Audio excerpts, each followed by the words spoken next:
અમેરિકાની ધરતીથી 14,695 કિલોમીટર દૂર આવેલું ભાવનગર ગાય, ગાંડા અને ગાંઠિયા માટે ફેમસ છે. અને ભાવનગરની ધરતીથી થોડે દૂર આવેલ એક સુંદર વિસ્તાર કુદરતના ખોળે રમે છે, જેનું નામ છે માળનાથ. તો મિત્રો, આજે હું પ્રેમ, યાદો, વાંસુ, જવાબદારી અને ગામની બળતરા મૂકીને નીકળી ગયો છું માળનાથ મહાદેવના દર્શને. અને અત્યારે પહોંચી ગયો છું અધેવાડા. અધેવાડા આવી ગયું છે અને ગાયની પૂંછડી ઊંચી છે. કહેવાય છે કે અહીંથી ભાવનગરથી મહુવા જતી ટ્રેન ચાલતી, જે મેં તો જોઈ નથી, પણ કદાચ મારા પિતૃઓએ જોઈ છે. રેલવે ટ્રેક તો દેખાય છે, પણ ટ્રેક કોક ઉપાડી ગયું છે, ખાલી પિલ્લોર ઉભા છે. મારા પિતૃઓ પણ ખાલી ટ્રેનને જોઈ જ શીખ્યા છે, કારણ કે એ સમયમાં ટ્રેનમાં બેસવાની સક્ષમ તો હતા નહીં. તેઓ ચક્રવર્તી મહારાજનો આલિશાન મહેલ જોયો એટલે મનમાં અવનવા વિચાર આવવા લાગ્યા. પછી ખબર પડી કે આ તો રેસ્ટોરન્ટ છે.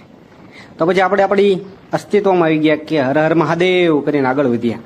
ભારત દેશની સૌથી ખતરનાક જગ્યાઓ 6, અને આપણે જઈ રહ્યા છીએ 6 માંથી એકેય જગ્યાએ નહીં, કારણ કે દર વખતે નવું તો ક્યાંથી લવું, મને કયો તમે. આપણે જઈ રહ્યા છીએ માળનાથ, અને માળનાથ ખૂબ શાંત જગ્યા છે. ભાવનગરથી મહુવા જતી વખતે જમણા હાથ ઉપર જે ડુંગરની હારમાળા આવે છે, જ્યાં મોટા મોટા પંખાઓ લગાડેલા છે, અને અજ્ઞાની માણસો એને પવનચક્કી પણ કહે છે. ખોટા છે એ માણસો. ઘરની બારી ખોલતા જે ઠંડો પવન આવે છે, આ પંખાના લીધે આવે છે. તો હવે આવ્યું છે ઘોઘા, તળાજા અને દ્વારકા, જે 3 માંથી એકેય જગ્યાએ આપણે જવાનું થતું જ નથી ભાઈ. આપણે એક જ ટાર્ગેટ છે કે જવું છે માળનાથ. શિવકુંજ આશ્રમ, અધેવાડા અને બહુચરાજી ધામ વટો એટલે આવે છે બુધેલ વાળો શાંત રસ્તો. રસ્તો એટલો ચોખ્ખો ને કેટલો મસ્ત છે નહીં?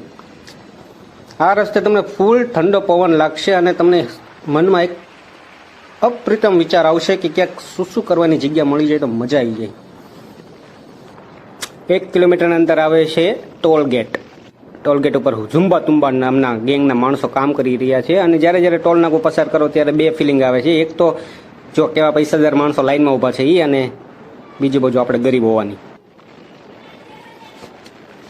તો ટોલ નાકો પસાર કરતા એક કુદરતના ખોળે રમતું ગામ, જેનું ગામનું નામ મને નથી ખબર. આગળ વધીએ તો એક કપલ, ગાય, બાબા, એનીવે જવા દઈ બધું. અને હવે જાય છે રસ્તો ડુંગર પ્રદેશમાં. યસ, ડુંગરની ચોરી થતા પકડી લીધી છે. કાપી કાપીને ખોતરી નાખ્યું છે. જમણી બાજુ વળવાનું છે, જમણી બાજુ. હા, એલા ગોવિંદ, હવે કેટલું દૂર છે? લાગે તો છે આવી ગયું. 4 વ્હીલો દેખાય છે. વાહ, કાલા સોના ગેંગના 4 માણસો હાથમાં કાળા જબલા લઈને નીકળી ગયા છે. એ હાલ હાલ જલ્દી હાંક તો આગળ. ધીમે ધીમે. મંદિર, મંદિર જમણી બાજુ છે. જમણી બાજુ છે, આ બાજુ નહીં. કે હાલો. માહિષ્મતી સામ્રાજ્યનો ગેટ આવ્યો હતો. સામ્રાજ્ય ગાયબ હતું, ખાલી ગેટ બનાવીને લોકો જતા રહ્યા હતા. એટલે ગોવિંદ બેઠો છો ને પાછળ? હા, તો ઠીક. બાજુમાં બેસીને જતા રહેવાવાળા માણસો ઘણા છે યાર. બંધ કર્યો એ બધું. હું કહું નહીં, સાંભળ, મને યાદ આવે છે. મને ક્યાં ઈચ્છા હતી કે એ વ્યક્તિ મારો થઈ જાય, બસ એટલો સામે આવે કે આંખોનો ગુજારો થઈ જાય. જેને જેને પાસે બેસાડું છું ને એ દૂર થઈ જાય છે, અને એ જેના પર હાથ મૂકે એ એનું થઈ જાય છે. એને એવું લાગતું હોય કે એ જીતી ગયા છે.